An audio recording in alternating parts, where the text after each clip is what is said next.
এই সত্য ঘটনা ভারতের উত্তরবঙ্গের একটি ছোট্ট গ্রামে ঘটেছিল। কাহিনী বর্ণনাকারী হল সুমন চক্রবর্তী, গ্রামের একজন স্কুল শিক্ষক। প্রতিদিন সন্ধ্যায় তিনি স্কুল শেষে হেঁটে বাড়ি ফিরতেন। তার বাড়ি যাওয়ার রাস্তাটি ছিল নির্জন এবং সেই পথের মাঝেই ছিল এক পুরনো শ্মশান। শ্মশানটি নিয়ে গ্রামে নানা ধরনের গুজব ছিল। কেউ বলতো সেখানে অশুভ শক্তি বাস করে, কেউ আবার বলতো রাতের বেলায় শ্মশানের কাছাকাছি গেলে অদ্ভুত আওয়াজ শোনা যেত।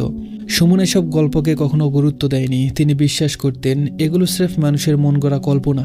একদিন সন্ধ্যায় স্কুল ছুটি হতে দেরি হয়ে যায়। রাত 8টা বাজে। গ্রামের রাস্তা তখন একেবারে ফাঁকা।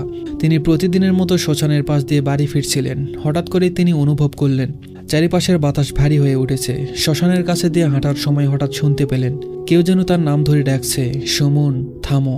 তিনি থমকে দাঁড়ালেন। পেছনে তাকিয়ে দেখলেন রাস্তা ফাঁকা, আশেপাশে কাউকে দেখা যাচ্ছে না। প্রথমে ভেবেছিলেন হয়তো কানে ভুল শুনেছেন, কিন্তু ঠিক তখনই আবার সেই ডাক শোনা গেল। এবার আরো স্পষ্ট, সুমন, থামো। সুমন সাহস করে পেছনে তাকিয়ে শ্মশানের ভেতর নজর দিলেন। তিনি দেখলেন শ্মশানের ভেতরে একটি সাদা পোশাক পরা অবয়ব দাঁড়িয়ে আছে। দূর থেকে দেখে মনে হচ্ছিল কেউ যেন হাত বাড়িয়ে তাকে ডাকছে। তিনি হতবাক হয়ে গেলেন। ভয় পেয়ে পা বাড়ানোর চেষ্টা করলেন, কিন্তু তার পা এক জায়গায় আটকে গেল, যেন কেউ তাকে থামিয়ে রেখেছে। সুমনের ভেতরে একটা দ্বিধা তৈরি হলো। তিনি পালাবেন নাকি এগিয়ে দেখবেন সেই সাদা অবয়বটি আসলে কি।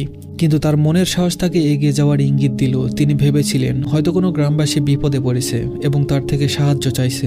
শ্মশানের দিকে যতই এগোতে লাগলেন তার চারিপাশের পরিবেশ অস্বাভাবিক মনে হতে লাগলো। বাতাস যেন থমকে গেছে।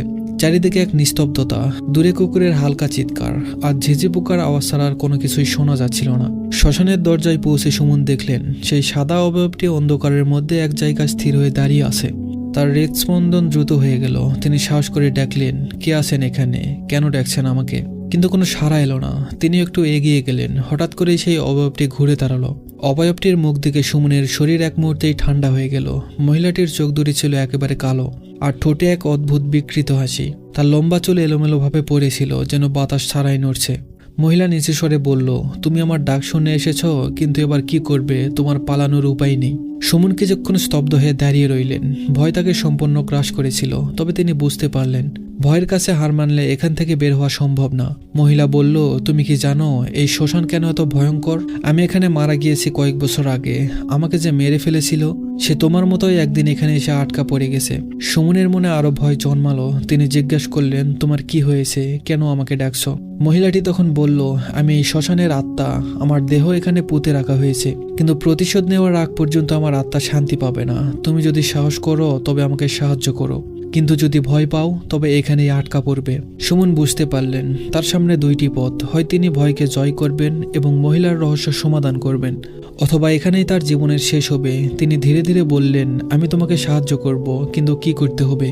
মহিলাটি একটি নির্দেশ দিল, যা শুনে সুমনের শরীর আরো একবার কেঁপে উঠল।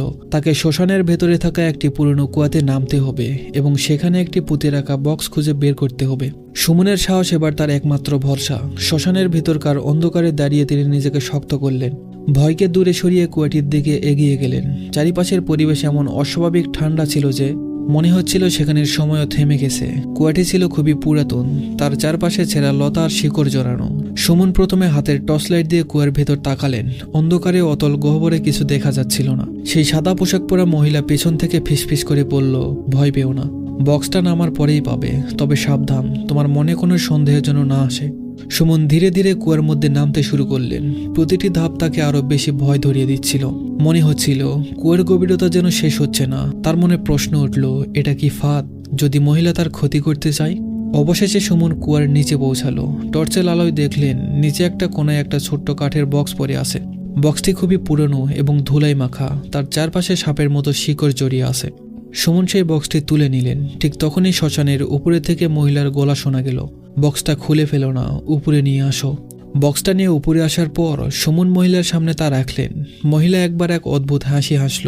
সে বলল,